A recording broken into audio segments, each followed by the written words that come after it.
लोकमान्य तिलक ने स्वातंत्र संग्राम में एक नारा दिया था, संपूर्ण Swaraj. Swaraj is my birth right and I will have it. उसी प्रकार यहाँ पर आचार्य देव नारा दे रहे हैं, वस्तु स्वातंत्र्य ये प्रत्येक वस्तु का प्राण है, अर्थात जिनागम का प्राण है, और प्रत्येक वस्तु अपने स्वतंत्रता को या स्वतंत्र इकाई को प्राप्त होती है। उस वस्तु में अन्य किसी भी वस्तु के प्रवेश की किंचित मात्र भी संभावना नहीं है। ऐसा होते हुए भी जीव को अपनी शुद्धता होते हुए भी, स्वभावगत शुद्धता होते हुए भी पर्याय में अशुद्धता का सामना क्यों करना पड़ा? इसलिए करना पड़ा क्योंकि उसने अभी स्वभावगत शुद्धता का परिज्ञान किया नहीं। स्वभावगत शुद्धता मतलब क्या?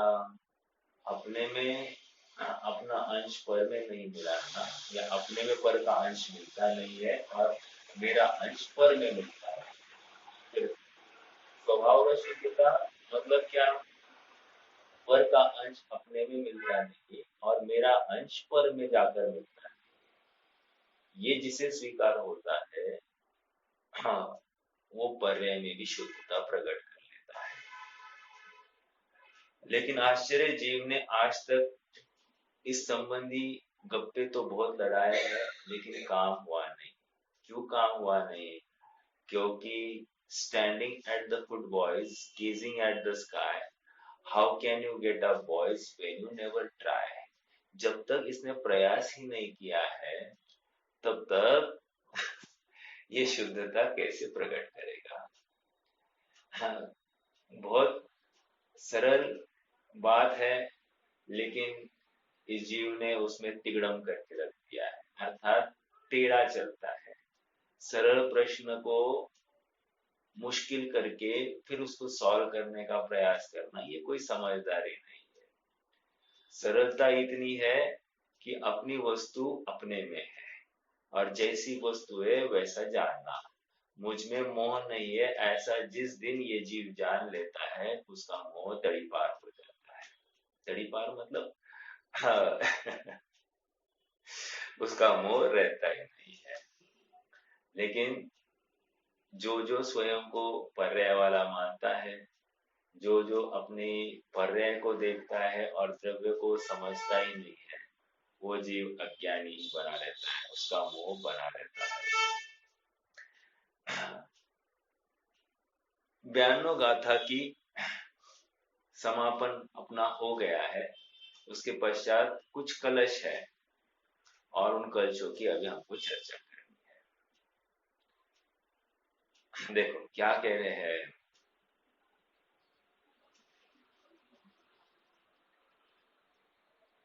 पेज नंबर 432, मंदाक्रांता कलश, बहुत ही बढ़िया। 432, आत्मा धर्म स्वयमिति भवन् प्राप्य शुद्धोपयोगम् नित्यानंद प्रसर सरसे ज्ञान तत्वे निलीयम्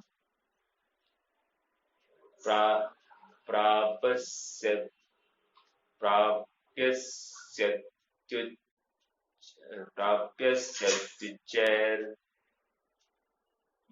विचलतया निष्प्रकम्प प्रकाशाम् स्फुर्जज्योति सहज विलसत् रत्नदीपस्य लक्ष्मीम्। फिर से एक बार।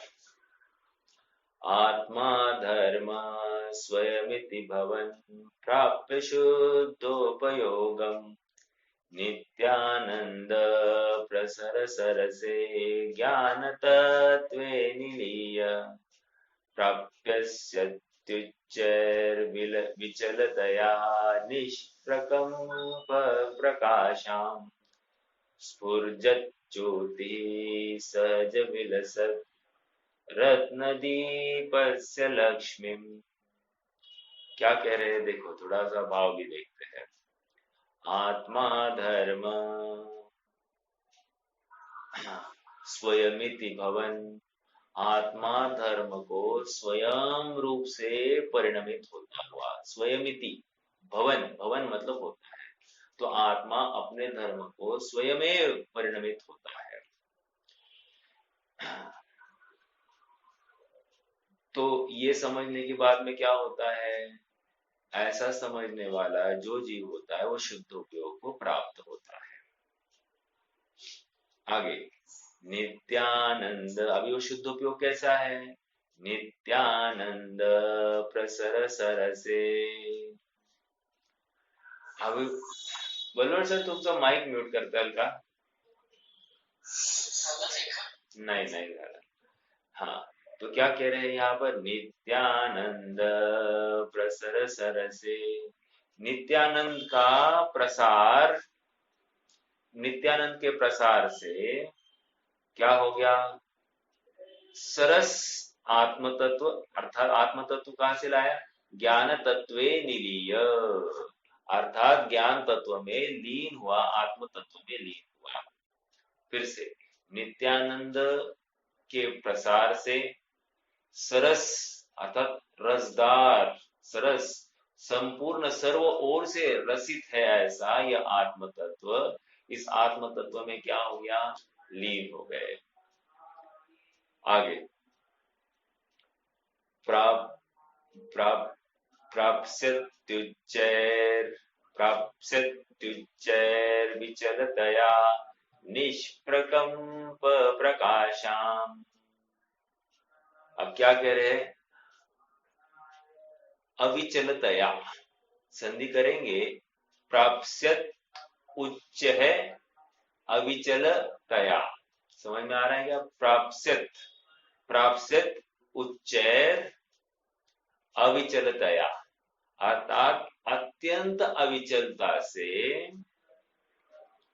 क्या हो गया, अभी स्वरूप में स्थित हो गया, तो इससे क्या हो गई, एकदम अत्यंत अविचलता है, अविचलित आनंद का पान हो रहा है, अपने शुद्धात्मा के आत्म रस का पान हो रहा है, तो अविचलता आ गई। तो अत्यंत अविचलता के कारण क्या हो गया, निष्प्रकंप प्रकाशम, कह रहे वो जो ज्ञान ज्योति है वो निष्प्रकंप, अर्थात उसमें कंप का कोई अवसर ही नहीं। कल मैं कह रहा था ना, वो क्षायशमिक ज्ञान नहीं है, वो क्षायशमिक सम्यक तो नहीं है, क्षायिक सम्यक तो है, इसलिए आचार्य को बिल्कुल अब शंका नहीं है। क्या शंका नहीं है, कि अब मुझे मोह फिर से सताएगा, और वो यहाँ पर कलश में किस रूप में आया है, निष्प्रकंप प्रकाश, अर्थात वो दैदीप्यमान जो ज्योति है वो सहज रूप से विलास को प्राप्त हुई है। और कैसे, निष्प्रकंप अर्थात कंपायमान नहीं होती है, ओके, अविचलतया, अविचलित है, इसलिए उसमें कंपायमानता नहीं होती। स्फुरजत ज्योतिर्हि सहज विलसत रत्नदीपस्य लक्ष्मी। अभी रत्नदीप है, रत्नदीप की भांति ये निष्कम प्रकाश को, निष्कम प्रकाश कहां से लाया, वो ऊपर के निष्प्रकंप, ठीक है, अर्थात ये रत्नदीप, रत्न का दीप कैसा होता है, निरंतर एक जैसा ही प्रकाश वो देता है, उसी प्रकार ये ज्ञान रूपी रत्नदीप ऐसे ही अविचलित और अकंपायमान होकर एक सरीका ऐसा, हाँ, ज्योति का प्रकाश यहाँ पर प्रकट हो रहा है। उदाहरण दिया है वहां आगे, अपन पढ़ते हैं पहले एक बार और फिर उदाहरण की तरफ जाएंगे। इस प्रकार, हाँ, इस प्रकार शुद्धोपयोग को प्राप्त करके यह आत्मा स्वयं धर्म रूप परिणमित होता हुआ। देखो, शुद्धोपयोग को कौन प्राप्त होगा, जो दिन भर शुद्धोपयोग अर्थात शुद्ध वस्तु को ध्यान रहा होगा। वस्तु कैसी है, कहती एकदम सरस गुणों से युक्त है, और कैसी है, निष्प्रकंप है, अविचलित है, और रत्नमयी है, उसमें हीना दिखता नहीं है प्रकाश की, कंटिन्यूअस एक एक सही का प्रवाह वहां से चलता है। तो कह रहे ऐसी वस्तु है। तो इस प्रकार शुद्धोपयोग को प्राप्त करके, शुद्धोपयोग कैसे प्राप्त हुआ, वस्तु के विशेषणों का ज्ञान होने से। विशेषणों का ज्ञान नहीं हुआ तो काम नहीं होगा। आगे देखो, एक बहुत अच्छी बात सुनी थी। बात ऐसी है, देखो हम सबको प्रश्न होता है, साहब आप कहते हो कि शरीर में स्थित आत्मा को देखना है, आत्मा दिखाई नहीं दे रहा है, और फिर कैसे इसका अनुभव करें। तो उदाहरण दिया जाता है। क्या उदाहरण दिया जाता है, देखो एक वायर है, वायर, वायर तो सबने देखी है, बराबर देखी है। वायर में क्या है, इंसुलेशन है, इंसुलेशन के अंदर क्या है, वो तार है, तार। अब मेरा प्रश्न है, तार में से करंट बह रहा है, करंट दिख रहा है क्या, करंट नहीं दिख रहा है, लेकिन उसमें करंट है कि नहीं है, बिल्कुल है। तो करंट दिख नहीं रहा है, लेकिन इसकी स्वीकृति है कि नहीं। उसी प्रकार यहाँ पर कह रहे हैं, ये शरीर एक वायर के समान है, और उस शरीर में आत्मा है। आत्मा में करंट, आत्मा क्या है, करंट के समान है। अर्थात जहाँ वेदन हो रहा है, वो वेदन ही वो आत्मा है। समझ में आ रहा है, जिसमें जाननपना हो रहा है वही मैं हूँ, ये जिसे स्वीकार होता है, जिसे जानन, जहां पर जाननपना हो रहा है वह मैं हूँ, ऐसा जो जानता है, बस उसका काम हो गया। अब उसने अधिक नहीं जानना और कम नहीं जानना। अधिक मतलब क्या, एक्स्ट्रा नहीं जानना, मैं मनुष्य ऐसा वैसा, या मैं दीनहीन ऐसा नहीं जानना, बस मैं जीव, मैं जाननहारा, ऐसा जो जानता है। और जानता कैसा है, अत्यंत आनंद मूर्ति, अत्यंत शुद्ध, अत्यंत कोमल, अत्यंत मलिनता से रहित, ऐसा मैं, ऐसा जो स्वीकार करता है, वही शुद्धोपयोग को प्राप्त करता है। समझ में आ रहा है क्या। पहले तो परिज्ञान करना बहुत जरूरी है कि मैं कैसा हूँ। जहां जानन बना हो रहा है वो मैं हूँ। शरीर दिखाई दे रहा है, आत्मा दिखाई नहीं दे रहा, और शरीर में से आत्मा को देखना है। और इसलिए उदाहरण के रूप में मैंने वो एक करंट, करंट का वेदन हो सकता है, उससे कंपन हो सकता है, उसी प्रकार यहाँ पर भी अनुभवन हो सकता है। जहां जानन होता है वही करंट है। हाँ जी। इस प्रकार शुद्धोपयोग को प्राप्त करके यह आत्मा स्वयं धर्म रूप परिणमित होता हुआ नित्यानंद के प्रसार से सरस आत्म तत्व में लीन होकर, सरस अर्थात सभी ओर से रस से युक्त है। अब कौन सा रस है, आनंद रस है, ज्ञान रस है, सुख रस है। समझ में आ रहा है क्या, रस ही वीर रस है। तो कौन से रस की कमी, ये तो आप बताओ।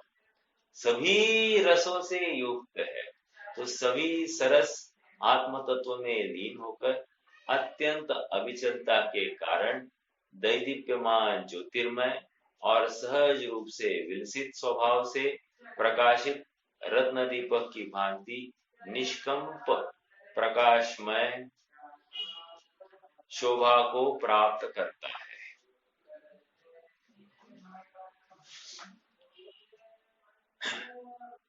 अब देखो आगे उदाहरण दे रहे हैं। उदाहरण किसका दे रहे हैं, उदाहरण दे रहे हैं निष्कंप प्रकाशमय। क्यों है निष्कंप प्रकाशमय, तो उदाहरण दिया जा रहा है। घी या तेल से जलने वाले दीपक की लौ वायु के संचरण से कांपती है। यदि वायु थोड़ी बहुत भी तेज चले तो बुझ जाती है, परंतु रत्न दीपक में न तो घी या तेल की जरूरत है, और न वह वायु के प्रचंड वेग से कांपता ही है। जब वह कांपता भी नहीं है तो फिर बुझने का प्रश्न ही नहीं। समझ में आया। एक यही कारण है कि यहाँ ज्ञान आनंद ज्योति की उपमा रत्न दीपक से दी जाती है। देखो आचार्य कितना सोच रहे हैं ज्ञानानंद ज्योति है तो ज्ञानानंद ज्योति वो रत्न की भांति प्रकाशमान है, रत्न की भांति सुख प्रदान कर रही है। वो दीपक की भांति नहीं है, ज्योति भले ही कह रहे हैं लेकिन वो ज्योति दीपक की नहीं है, ज्योति वो रत्न की अपेक्षा सॉरी रत्न की अपेक्षा रखती है। आगे, परंतु रत्न दीपक में ये हो गया, यही कारण है कि यहाँ ज्ञान ज्योति की उपमा रत्न दीपक से दी गई।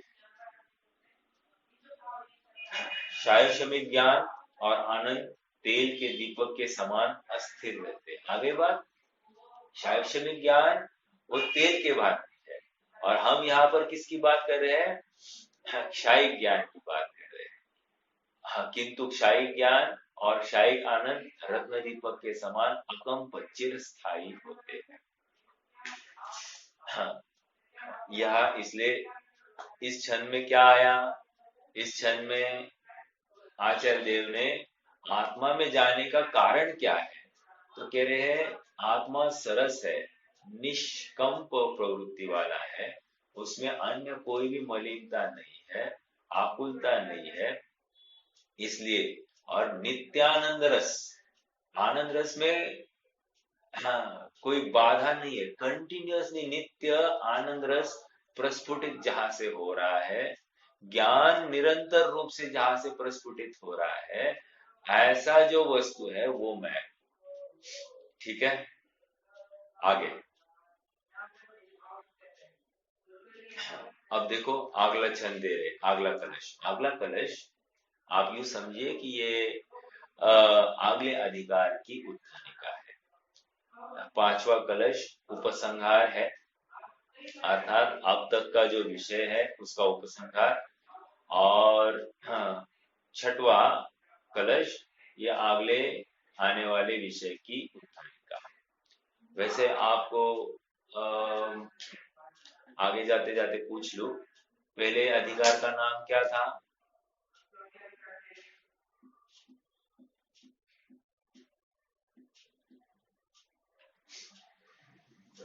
ज्ञान तत्व प्रज्ञापन, बराबर, ज्ञान तत्व प्रज्ञापन। और आचार्य जैसे इसी ज्ञान तत्व प्रज्ञापन को क्या नाम दे रहे हैं, किसी को याद है?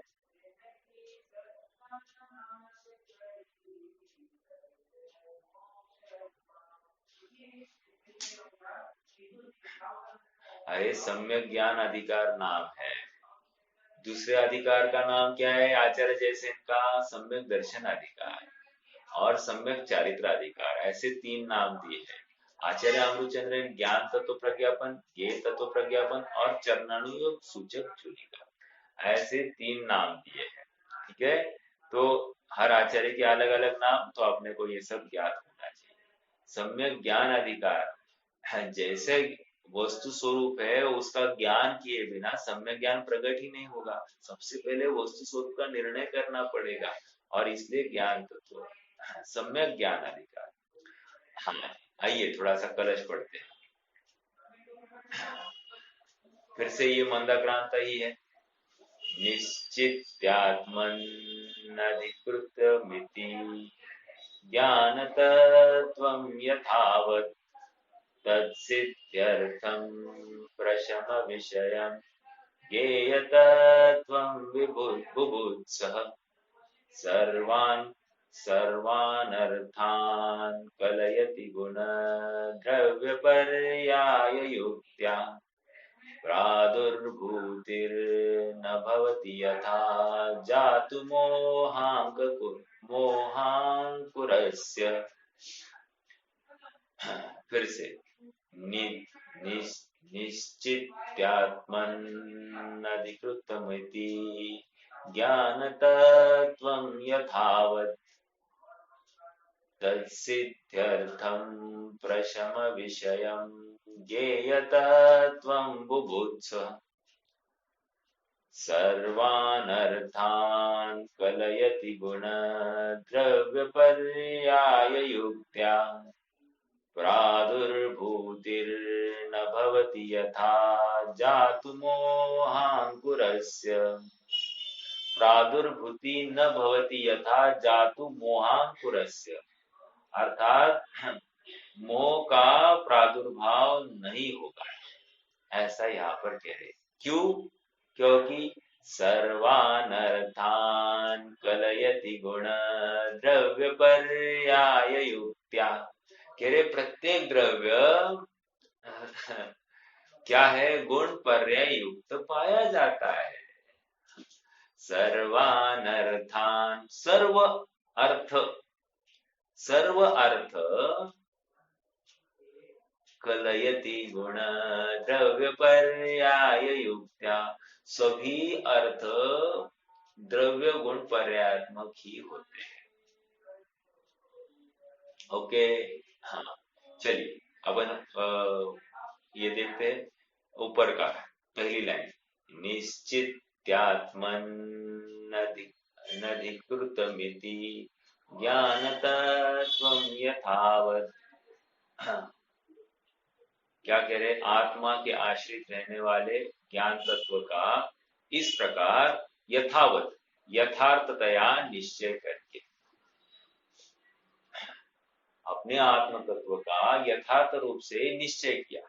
निश्चय क्या किया, पर वस्तु मुझ में आती नहीं है, मैं पर वस्तु में जाता नहीं, ये जिसने निश्चय किया। अरे आज तकलीफ ये है कि आत्मा को पकड़ना ही बहुत मुश्किल हो रहा है। अगला अभी पहली गाथा इतनी जबरदस्त है, पर्याय पज्जय मूढ़ा ही पर समया, ऐसा कहकर वे चालू करने वाले हैं। ये पर्याय में मूढ़ है और पर्याय को तो स्वीकार कर रहा है, लेकिन गुण और द्रव्य को स्वीकार नहीं कर रहा है। और ये सबसे बड़ी तकलीफ है इस जीव की। पर्याय को तो देख रहा है, मैं जाननहारा ये तो कह रहा है, लेकिन जाननहारा जानना कहाँ से हो रहा है ये नहीं देख पा रहा है। और जो ऐसा देखने में समर्थ है वही कलाकार है, अर्थात वही सुखार्थी है। निश्चित्यात्मनधिकृतमिति ज्ञानतत्त्वं यथावत्। हाँ, अपने आत्मा का आश्रय लेता हुआ ज्ञान तत्व में यथार्थतया निश्चय करता हुआ, निश्चय करता हुआ क्या करता है, तत्सिद्ध्यर्थम, उसकी सिद्धि के लिए, तत्सिद्ध्यर्थम, अपने ज्ञान तत्व की सिद्धि के लिए क्या करता है, प्रशम विषयम ज्ञेय तत्वम बुभुत्से, अर्थात उसकी सिद्धि के लिए क्या करता है, ज्ञेय तत्व को जानने के लिए इच्छुक होता है। ज्ञेय तत्व मतलब क्या, कह रहे ज्ञेय तत्व मतलब हाँ, जो पर ज्ञान में झलक रहा है उसका स्वरूप जानने के लिए इच्छुक हुआ है। शंकाकार या शिष्य सामने बैठा है, कह रहे आप हमको कह रहे पर का भेद विज्ञान कर, या प्रत्येक वस्तु द्रव्य गुण पर्यायात्मक है, ये सब समझा रहे आप, लेकिन पर ये ज्ञेय क्या है आप हमको इसके बारे में समझाओ। और इसी को लेकर यहाँ पर उत्थानिका में ये शिष्य जानने के लिए इच्छुक हुआ है। ठीक है, हाँ, किसकी सिद्धि के लिए, अपने आत्म तत्व की सिद्धि के लिए। ज्ञेय तत्व बुभुत्सु, ज्ञेय तत्व को मैं जानू। ठीक है, हाँ देखो अब फिर से अपन पढ़ते नीचे, आत्मा के आश्रित रहने वाले ज्ञान तत्व का इस प्रकार यथार्थतया निश्चय करके उसकी सिद्धि के लिए, किसकी सिद्धि के लिए, ज्ञान तत्व की सिद्धि के लिए, केवल ज्ञान प्रकट करने के लिए, प्रशम के लक्ष्य से ज्ञेय तत्व को जानने के इच्छुक मुमुक्षु सर्व पदार्थों को द्रव्य गुण पर्याय सहित जानते हैं, जिससे मोहांकुर कभी भी किंचित मात्र भी उत्पत्ति न हो। अर्थात मोहांकुर की किंचित मात्र भी उत्पत्ति नहीं हो, ऐसा पूर्ण वस्तु स्वरूप जानना है। ओके, देखो आगे बढ़ते हैं, कल समझ में आ रहा है ना, आगे बढ़ते देखो। ज्ञान तत्व प्रज्ञापन महाअधिकार के अंत में और ज्ञेय तत्व प्रज्ञापन अधिकार के आरंभ में लिखे गए इन छंदों में मात्र यही बताया गया है कि जब तक ज्ञेय तत्वों अर्थात सभी पदार्थों का स्वरूप पूरी तरह स्पष्ट नहीं होगा तब तक ज्ञान तत्व प्रज्ञापन की समझ से उपशमित मोहांकुर कभी भी अंकुरित हो सकते हैं। क्या कहा?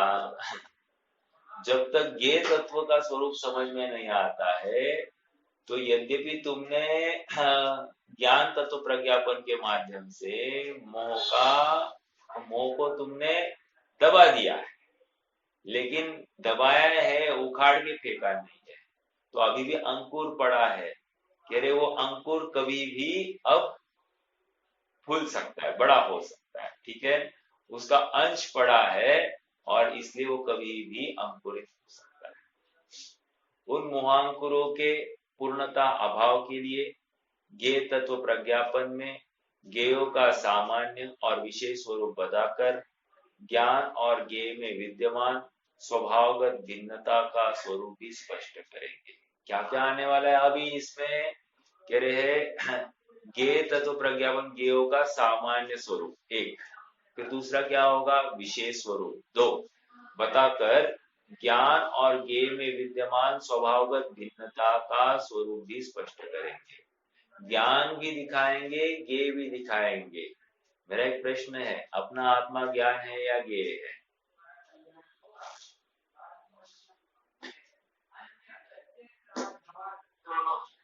हाँ, अपना आत्मा ज्ञान भी है और ज्ञेय भी है। अब ये जिसे समझ में आ रहा है वही काम कर पाएगा। समझ में आ रहा है? चलो देखो क्या कह रहे हैं, ज्ञान और ज्ञेय क्यों है, ऐसा क्यों कह रहे हैं आप? चलो प्रश्न है।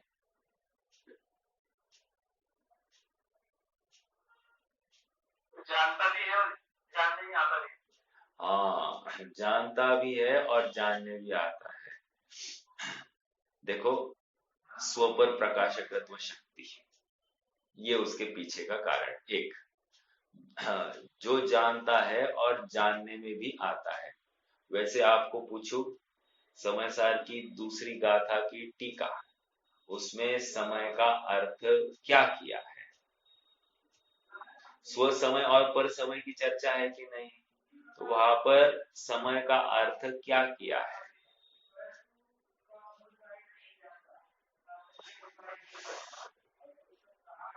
किसी को याद है? नहीं। चलो, समय का अर्थ वहां पर आत्मा किया है। आत्मा क्यों किया है? तीसरी गाथा में फिर आप देखोगे तो समय का अर्थ पदार्थ क्षो द्रव्य किया, लेकिन दूसरी गाथा में समय का अर्थ मात्र ज्ञान किया है, आत्मा किया है। क्यों? क्योंकि परिणमता ज्ञान, मतलब हाँ, परिणमन तो सभी द्रव्य होते हैं, लेकिन ऐसा होते परिणाम, यहाँ पर जानते हुए परिणमने वाले द्रव्य की बात चल रही है। क्या कहा? जानते हुए परिणमने वाले द्रव्य की बात चलती है, इसलिए वो समय है। तो जानता है, जनाता है, सब वो काम करता है, इसलिए वो समय है। आइए थोड़ा सा यहाँ पर देखिए क्या कह रहे हैं। उन मोहांकुरों के पूर्णता अभाव के लिए ज्ञेय तत्व प्रज्ञापन में ज्ञेयों का सामान्य और विशेष स्वरूप बताकर ज्ञान और ज्ञेय में विद्यमान स्वभावगत भिन्नता का स्वरूप भी स्पष्ट करेंगे।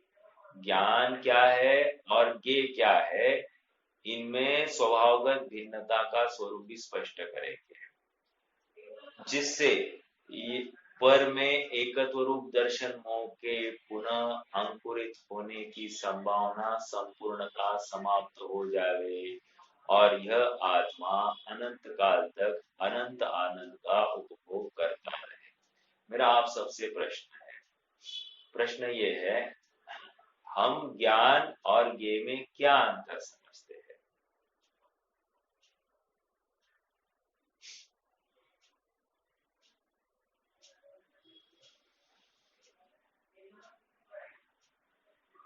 ज्ञान मतलब जानना और ज्ञेय मतलब जानने में मतलब ज्ञान के विषय में, ज्ञान का विषय बनना। हाँ ठीक है, फिर ज्ञेय क्या हो गया इन शॉर्ट? जितना भी पदार्थ लग रहा है सभी पदार्थ आ जाएगा। सभी पदार्थ ज्ञेय हो, बराबर।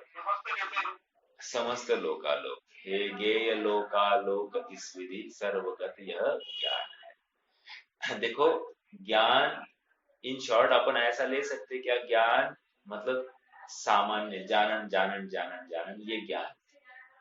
और क्या जाना, ये ज्ञेय। समझ में आ रहा है क्या, जो विशेषता आ गई ज्ञान में वो ज्ञेय हो गया। ठीक है, जाननपना ये ज्ञान हो रहा है और विशेषपना वो ज्ञेय हो रहा है, ज्ञेयभूत हो रहा है। हाँ, ऐसा हो सकता है कि ज्ञेय कोई भी हो, ज्ञान के ऊपर जो प्रतिबिंब हुआ है वो ज्ञेय है। अभी वो हाँ, प्रतिबिंब जो है उसमें आकार सहारा सब कुछ परिणमन ज्ञान का है, लेकिन वो अब ज्ञेय रूप से विद्यमान है। भले ही ज्ञान ने ही वो आकार सब तैयार किया, लेकिन वो ज्ञेय रूप से विद्यमान है। और ज्ञान मात्र जानन पर, इतनी सी बात। ठीक है, देखो और बढ़ते आगे।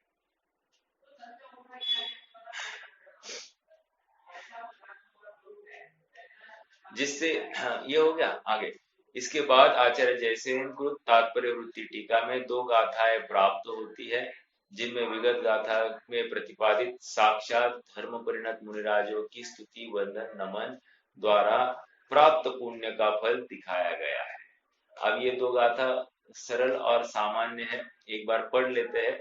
हाँ देखो, जो तम दिठा तुठो अभुठिदा करेदि सकारम वंदनम वंदनम मनसाणादिहिं तत्तो सुधम्ममादियदि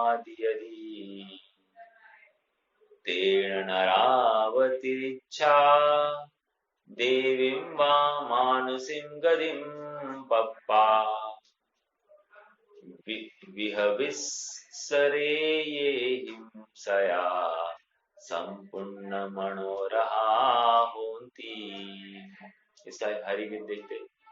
देख कर संतुष्ट हो उठ नमन वंदन जो करे, वह भव्य उनसे सदा ही सद्धर्म की प्राप्ति करे।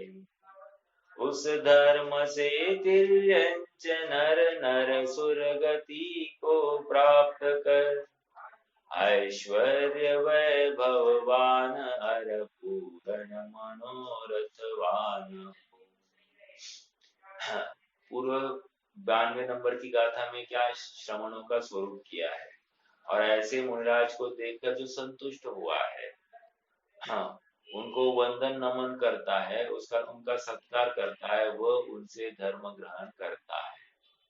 अर्थात देव शास्त्र गुरु का अन्यथापना जहां पर नहीं है, वही धर्म को धारण करने में समर्थ है। इसी बात आ रही है। सच्चे देव गुरु और धर्म की पहचान जहां पर होती है, वही धर्म को ग्रहण करने के लिए पात्र है। देव का स्वरूप, गुरु का स्वरूप, शास्त्र के स्वरूप में अन्यथापना बिल्कुल स्वीकार नहीं है। थोड़ी भी विपरीतता हो तो धर्म नहीं होगा, वो कोई कल्पित क्रियाकांड ही होगा। आगे, उक्त पुण्य द्वारा मनुष्य वतिर्यंच देवगति या मनुष्य गति को प्राप्त कर वैभव और ऐश्वर्य से सदा परिपूर्ण मनोरथ वाले होते हैं। क्या होता है, जो सच्चे गुरुओं की नमन विनय आदि करते हैं, वो क्या होगा, वे मनुष्य गति को मतलब देवगति या मनुष्य गति को प्राप्त कर वैभव और ऐश्वर्य से सदा परिपूर्ण मनोरथ वाले होते हैं। तो एकदम सरल और सामान्य बात है, कोई विशेष ये चर्चा नहीं है। यहाँ पर उनकी महिमा से अपने आप में जो भाव प्रकट हुए हैं वो वहां पर व्यक्त किए हैं। चलिए अभी हम दूसरा ग्रंथ प्रारंभ करते हैं। दूसरा ग्रंथ मतलब अपना अनुशीलन का भाग 2 अपन प्रारंभ करेंगे। 92 नंबर की गाथा की तक ये ज्ञान तत्व प्रज्ञापन चल रहा। अब 93 नंबर की गाथा से लेकर 200 नंबर की गाथा तक ज्ञेय तत्व प्रज्ञापन चलने वाला है। और ज्ञेय तत्व प्रज्ञापन मतलब ज्ञेयों की चर्चा होने वाली है, ज्ञेयों के स्वरूप की चर्चा चलेगी। पहले सामान्य स्वरूप की चर्चा होगी, फिर विशेष स्वरूप की चर्चा होगी। लेकिन अत्यंत रोचक ये विषय होगा। वस्तु स्वरूप को समझने के लिए और कार्यकारी अपना जैन सिद्धांत प्रवेशिका का जो अभ्यास है उसको पुनः एक बार और पुष्ट करने के लिए ये विषय अत्यंत अत्यंत कारगर। द्रव्य संग्रह में भी विषय आया था, उसको भी पुष्ट करने के लिए अत्यंत कारगर है। ठीक है, देखो क्या कहने वाले हैं आप। हाँ, दूसरा ग्रंथ मतलब अनुशीलन दूसरा भाग आप सब ले ले वे।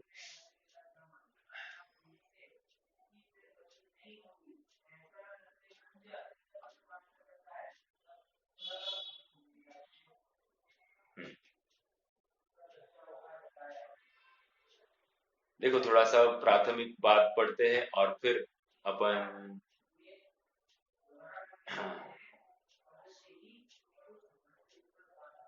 डायरेक्ट गाथा को लेंगे। थोड़ी सी प्राथमिक भूमिका पढ़ते हैं। देखो क्या कह रहे हैं। ज्ञेय तत्व प्रज्ञापन महाअधिकार, इसी को द्रव्य सामान्य प्रज्ञापन अधिकार भी कहते हैं। ठीक है, सॉरी, इसके अंतर्गत द्रव्य सामान्य प्रज्ञापन अधिकार आ रहा है। ज्ञेय तत्व प्रज्ञापन में द्रव्य सामान्य प्रज्ञापन अधिकार चल रहा है। मतलब 93 नंबर की गाथा से 126 नंबर की गाथा तक द्रव्य सामान्य प्रज्ञापन अर्थात द्रव्य का सामान्य स्वरूप चलेगा। द्रव्य का सामान्य स्वरूप कहकर क्या कहना चाहते हैं, कोई बताएगा क्या? द्रव्य का सामान्य स्वरूप मतलब क्या कहना चाहेंगे? जस्ट एक गेस, क्या आएगा यहाँ पर?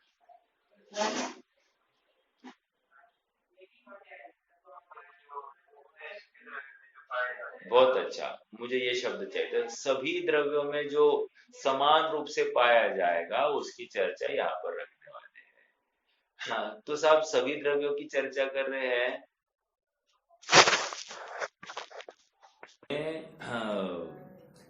कमिटमेंट को और पुष्ट करने के लिए निरंतर मंगलाचरण का प्रयोजन इतना ही है कि शुद्ध उपयोग की प्राप्ति। मंगलाचरण का प्रयोजन इतना ही है कि जैसे वस्तु स्वरूप निरूपण किया है वैसा ही मैं आगे बताऊं। समझ में आ रहा है क्या? तो ये मंगलाचरण अभी ये भी प्रारंभ है। देखो हो सकता था कि ये 3 अलग अलग ग्रंथ भी लिखते रहते, लेकिन सबका कंबाइंड एक प्रवचन सार ग्रंथ ही रहा है। ठीक है, ऐसा भी पॉसिबल था, कोई बड़ी बात नहीं, क्योंकि प्रत्येक अधिकार की विषय वस्तु अपने आप में यूनिक है। देखो तत्व प्रदीपिका टीका में ज्ञेय तत्व प्रज्ञापन महाअधिकार के आरंभ में मंगलाचरण संबंधी कोई गाथा नहीं। ये आ गया। ऐसा लगता है कि आचार्य कुंद कुंद ने तो यहाँ मंगलाचरण की गाथा लिखने की आवश्यकता ही नहीं समझी, किंतु उनके परवर्ती किसी व्यक्ति को कालांतर में ऐसा लगा कि अधिकार के आरंभ है तो मंगलाचरण भी होना ही चाहिए। उसने इस गाथा को इसमें शामिल कर दिया होगा। आगे क्या है? तम्मा तत्सणमायिं Kichcha नित्यंपि तम्मणोज वच्छामि संगाहादो परमट्ठ विनिच्छयाधिगमम्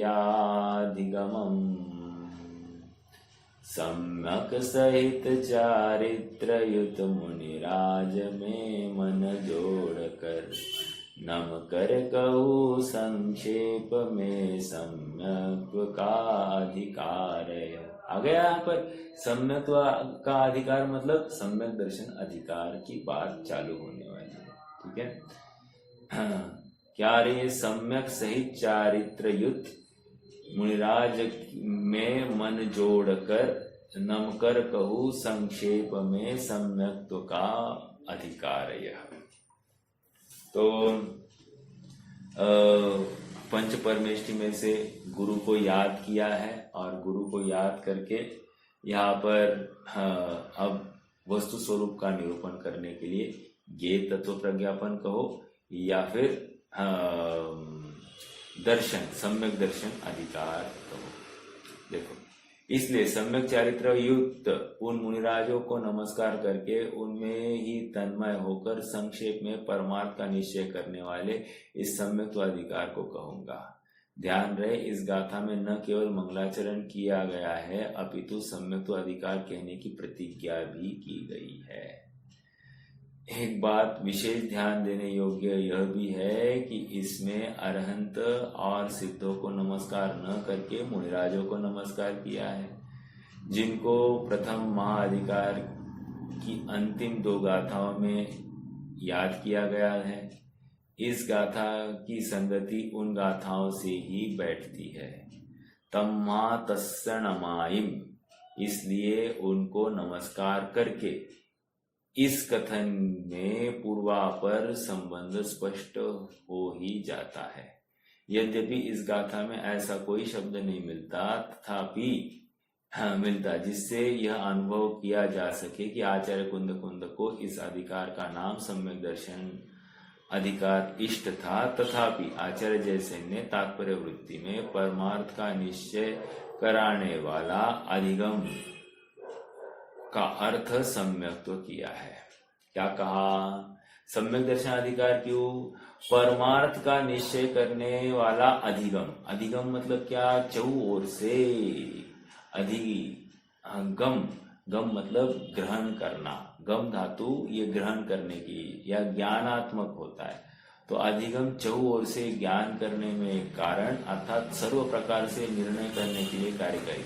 think on all sides, अपन कहते हैं सर्व पहलुओं पर विचार करके बोलो, अर्थात फिर निर्णय यथार्थ होगा। तो यहाँ निर्णय करके लाभ क्या होगा? सम्यक तो प्रकट होगा। एक बार वस्तु स्वरूप का निर्णय होगा तो क्या होगा? पर वस्तु में अपनी दृष्टि जाएगी नहीं, पर वस्तु से अपनी सुख की कल्पना होगी नहीं, पर वस्तु का कर्ता अपन बनेंगे नहीं, पर वस्तु का भोक्ता अपन बनेंगे नहीं, या पर वस्तु से मेरा कुछ अच्छा होगा या बुरा होगा, ये कल्पना से भी हम छूट जाएंगे, एकदम निर्भय और निश्चिंत हो जाएंगे। हाँ देखो क्या कह रहे हैं, उन्हें स्वयं आशंका थी कि उक्त शब्दों का अर्थ सम्यक दर्शन करने में कुछ लोगों को विकल्प हो सकता है। अतः उन्होंने टीका में स्वयं प्रश्न उठाकर उसका उत्तर दिया। उसमें यह भी लिखा है कि इसका अर्थ सम्यक दर्शन नहीं करना, इसका अर्थ सम्यक दर्शन नहीं करना हो तो सम्यक ज्ञान भी कर सकते हैं। उक्त संपूर्ण प्रकरण मूलतः पठनीय है। आत्मा के कल्याण के लिए जगत में जो भी जानने योग्य पदार्थ है उन सभी पदार्थों का वर्णन इस ज्ञेय तत्व प्रज्ञापन महाअधिकार में होगा। क्या कह रहे? आत्मा के कल्याण के लिए जगत में जो भी जानने योग्य पदार्थ है, देखो समस्त जगत जानने योग्य है, ये बात यहाँ पर आ रही है। जब तक समस्त जगत को जानेंगे नहीं तो अपने में और समस्त जगत में एक बाउंड्री लाइन कैसे निकाली जा सकती है? नहीं निकाल सकते। इसलिए समस्त जगत को जानना जरूरी है। देखो आत्मा के कल्याण के लिए जगत में जो भी जानने योग्य पदार्थ है उन सभी पदार्थों का वर्णन इस ज्ञेय तत्व प्रज्ञापन महाअधिकार में होगा। पहले सभी द्रव्यों की सामान्य चर्चा करेंगे, उसके बाद षड द्रव्यों को अनेक युगलों में विभक्त कर प्रस्तुत करेंगे तथा प्रत्येक द्रव्य की अलग अलग विशेष चर्चा करेंगे। तत्पश्चात ज्ञान और ज्ञेय की भिन्नता का स्वरूप भी स्पष्ट करेंगे। समझ में आ रहा है क्या कैसे बंटने वाला है? पहले सामान्य स्वरूप, 6 द्रव्यों का सामान्य स्वरूप, फिर प्रत्येक द्रव्य का अपनी अपनी विशेषता लिए बताएंगे, और फिर लास्ट में ज्ञान और ज्ञेय में अंतर दिखाएंगे। समझ में आ रहा है? देखो तत्पश्चात उन ज्ञान और ज्ञेयों की भिन्नता का स्वरूप स्पष्ट करेंगे। इस प्रकार ज्ञेय तत्व प्रज्ञापन महाअधिकार 3 अधिकारों में विभक्त है। द्रव्य सामान्य प्रज्ञापन अधिकार, द्रव्य विशेष प्रज्ञापन अधिकार और ज्ञान ज्ञेय विभाग अधिकार। समझ में आ रहा है? ठीक है, आपको फ्लो समझ में आ रहा है ना? फ्लो समझना बहुत जरूरी है। जैसे पहले ज्ञान तत्व प्रज्ञापन में भी 4 अधिकार थे, तो ऐसे ही यहाँ पर 3 अधिकार है। टोटल कितनी गाथा है यहाँ पर? 108 गाथा है। 93 से लेकर 200 गाथा तक 108 गाथा। पहले अधिकार में कितनी गाथा थी? 92 गाथा है। ठीक है, अब यहाँ पर भी 108 गाथा। छोटा अधिकार नहीं, बहुत बड़ा अधिकार। देखो क्या कह रहे हैं, द्रव्य सामान्य प्रज्ञापन अधिकार प्रवचन सार का सर्वाधिक महत्वपूर्ण अंश है। Very very important.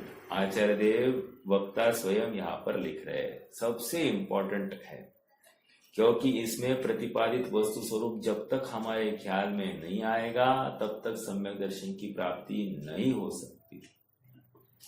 ये आप सबको याद होगा, मैंने जब भी अपनी 6 सामान्य गुणों की चर्चा होती है उस समय में एक बात हमेशा कहता हूँ, जिसको 6 सामान्य गुण समझ में आया ना, 90% विषय वस्तु उसको समझ में आ गई है।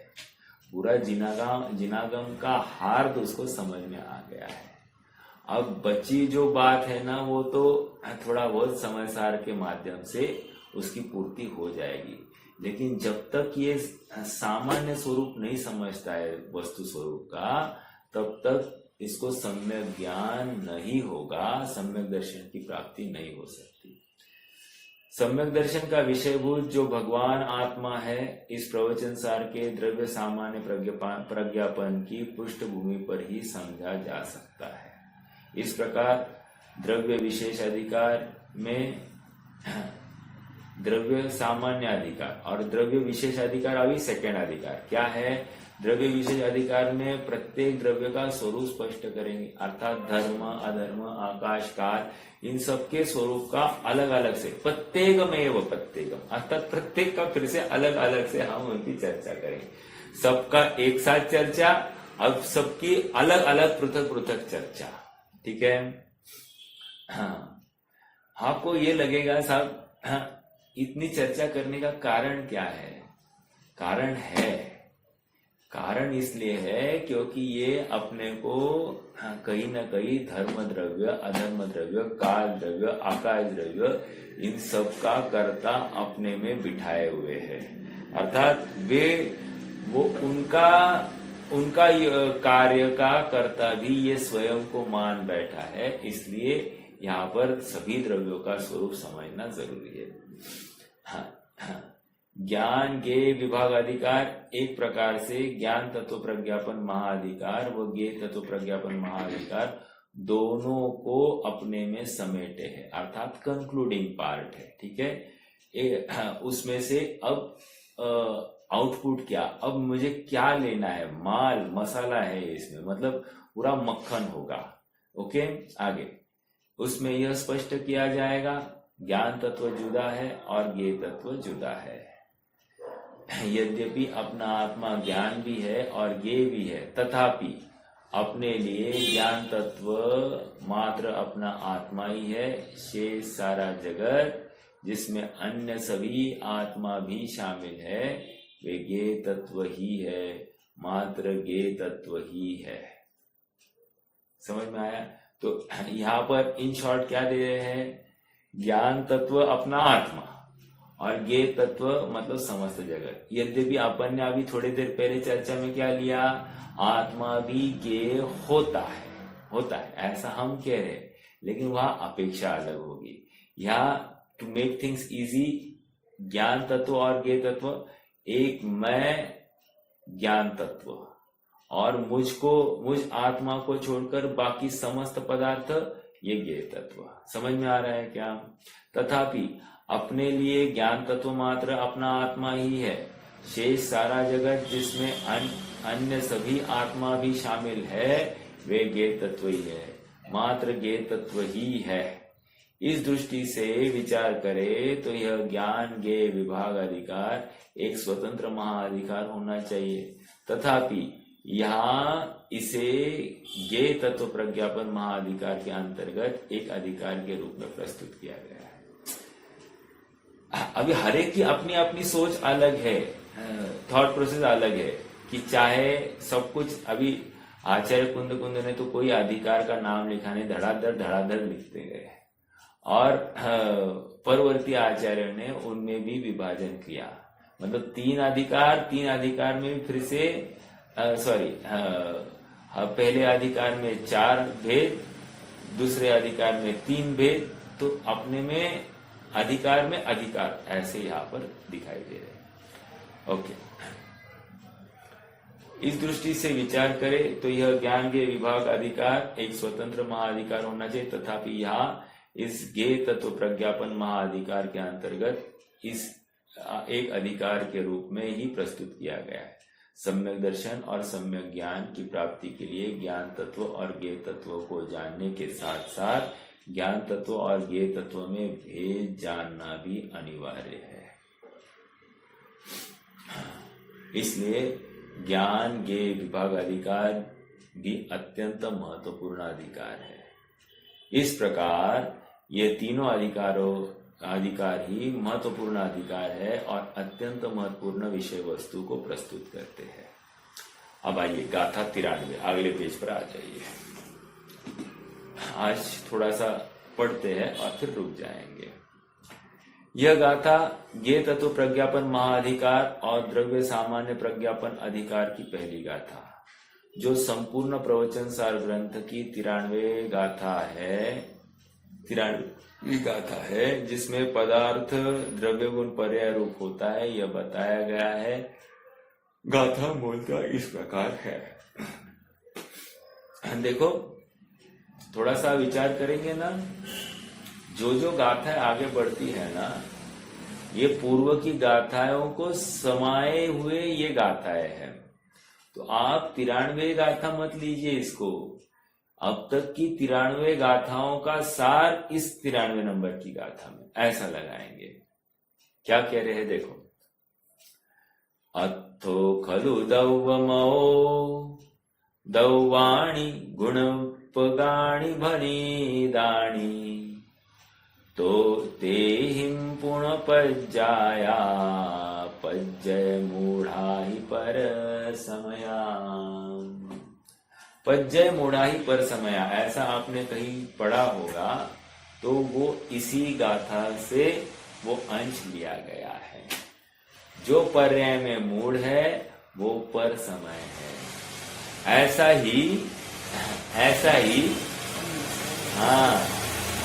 ही समय सार की दूसरी गाथा में क्या कहा?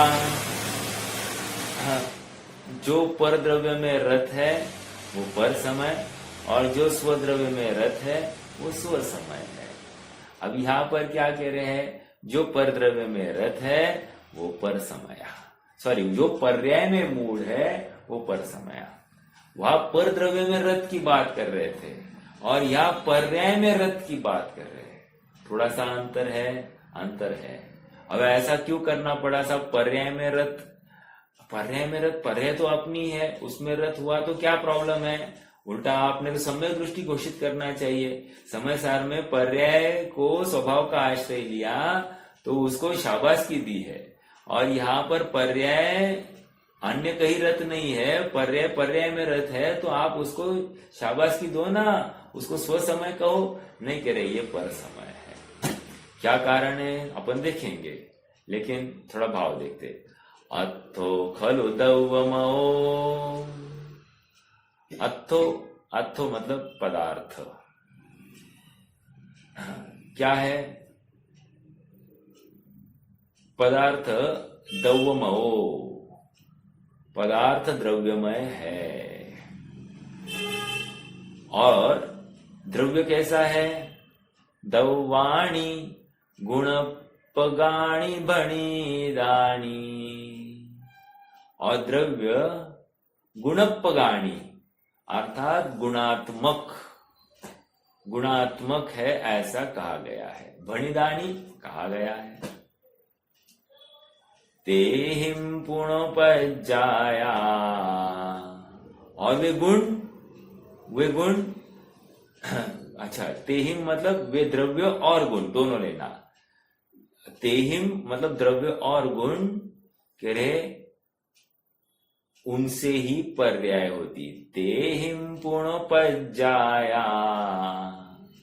पज्जय मूढ़ाहि पर समया। अब अपन इस गाथा का थीम निकालते हैं।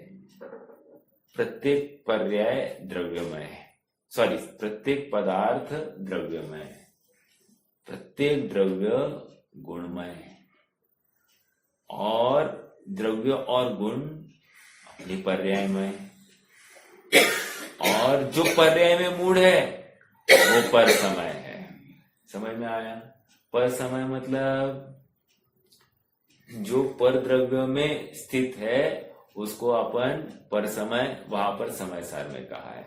लेकिन यहाँ पर जो पर्याय में मूढ़ है, पर्याय में रत है, उसको पर समय कहा जा रहा है। ऑब्वियसली यहाँ पर जब हम पर समय कह रहे हैं तो वो पर्याय अपने को द्रव्य रूप नहीं अनुभव रही है, पर्याय अपने को गुण रूप नहीं अनुभव रही है, पर्याय अपने को असमान जातीय द्रव्य पर्याय रूप अनुभवती है। समझ में आ रहा है क्या? वो समान अपने आत्मद्रव्य रूप नहीं अनुभव रही है, वो अपने को मनुष्य अनुभवेगी, वो पर्याय अपने को पुरुष अनुभवेगी, वो पर्याय अपने को वकील, इंजीनियर, डॉक्टर आदि आदि, सीए आदि अनुभवेगी, वो पर्याय अपने को वक्ता या श्रोता रूप अनुभवेगी, वो वक्ता अपने को रोगी निरोगी ऐसा अनुभवेगी, वो पर्याय अपने को काला गोरा ऐसी अनुभवेगी, वो पर्याय अपने को ऊंचा ठिंगना ऐसा अनुभवेगी, वो पर्याय अपने को दुबला मोटा ऐसा अनुभवेगी, लेकिन पर्याय अपने को आत्मा नहीं अनुभव रही है। और इसलिए यहाँ पर कह रहे हैं पज्जय मूढ़ा, वो पर्याय में मूढ़ है, अर्थात प्राप्त पर्याय में ही संतुष्ट हो गया। मैं तो प्राप्त पर्याय में ही संतुष्ट रहा। प्राप्त पर्याय मतलब वो वर्तमान क्षयोक्षम भी, वो भी प्राप्त पर्याय है, और उस प्राप्त पर्याय में संतुष्ट। ओके, हाँ, इसका हिंदी पढ़ते हैं। गुणात्मक है द्रव्य एवं अर्थ है सब द्रव्यमय, गुण द्रव्य से पर्याय, पर्याय मूढ़ ही पर समय। इसका भावार्थ पढ़ लेते हैं और फिर रुक जाएंगे। वस्तुतः पदार्थ द्रव्यमय है और द्रव्य गुणात्मक कहे गए हैं। द्रव्य और गुणों से पर्याय होती है तथा पर्याय मूढ़ जीव ही पर समय होते हैं। सरल सरल यहाँ पर रिलेशन दिया जा रहा है। पर्याय मूढ़ जीव, मूढ़ता क्या ले रहे हैं? मूढ़ता मतलब आसक्ति, पर्याय मतलब अपने को ऐसा अनुभव करना, ऐसा मानना, यही मूढ़ता है। जैसा मैं हूँ, जैसा मेरा स्वरूप है वैसा नक्की नहीं करना, और जैसा नहीं हूँ वैसा मानना, नक्की करना, यही मूढ़ता है। समझ में आ रहा है क्या? अपने को बिजनेसमैन मानना, ये पर्याय मूढ़ है। अपने को बहुत सुखी मानना, बहुत दुखी मानना, पर्याय मूढ़। समझ में आ रहा है क्या? ये अपने को राजा मानना, रंक मानना, पर्याय मूढ़। अपने को चीफ मिनिस्टर, प्राइम मिनिस्टर मानना, ये कह रहे पर्याय मूढ़। अपने को राजा मानना, कह रहे पर्याय मूढ़। अपने को भोगी मानना, पर्याय मूढ़। अर्थात अपने स्वभाव को छोड़कर अन्य रूप जहाँ पर अपना आरोप हो रहा है, अपने को उस विशेषण से अभिहित किया जा रहा है, यही मूढ़ता है। ठीक है। वस्तुतः पदार्थ द्रव्यमय है और द्रव्य गुणात्मक कहे गए हैं। द्रव्य और गुणों से पर्याय होती है तथा पर्याय मूढ़ जीव ही पर समय है। देखो, पहली बात तो ये असमान जाति द्रव्य पर्याय है। जीव ने क्या माना? जीव ने इस असमान जाति द्रव्य पर्याय को ही अपनी पर्याय मान ली। एक बात तो ये हो गई। हाँ, इसलिए पज्जय मूढ़ा ही पर समया। एक। अब दूसरा पज्जय मूढ़ा ही पर समया मतलब क्या? मैं राग का करता, मैं क्रोध का करता, मैं मान का करता, मैं मायाचारी का करता, ये मैं हास्य का करता, मैं रति अरति शोक भय का करता भोक्ता, ऐसा जहां पर मान्यता है कि रे ये भी पज्जय मूला ही पर समया। समझ में आ रहा है क्या? वो पर्याय में मूड है, इसलिए पर समय है। आप सबको याद होगा कि हमने अभी अभी चर्चा की थी कि प्रत्येक पर्याय द्रव्य की है, द्रव्य ही उस रूप परिणमित हुआ है और अपने स्व समय में वो एकदम खचित है, उस पर्याय को हटाने में कोई भी समर्थ नहीं है। ऐसा होते हुए भी उस पर्याय का कर्ता यदि द्रव्य ही है, तो फिर आप पर्याय मूर्ता को लेकर क्यों हमको टोक रहे? अगर वो द्रव्य ही स्वयं परिणमित हुआ है और अपनी उपादानगत ताकत से परिणमित हुआ है, किसी पर द्रव्य का उसमें प्रवेश नहीं है, ऐसा जब हम कह रहे हैं तो वो तो स्वाभाविक बात हुई है। तो आप स्वाभाविक बात को आप मूर्ता का कारण कैसे बता रहे हो? ये प्रश्न है, प्रश्न की चर्चा अपन कल करेंगे। आज के लिए कोई प्रश्न है या कोई शंका है तो रख सकते हैं, नहीं तो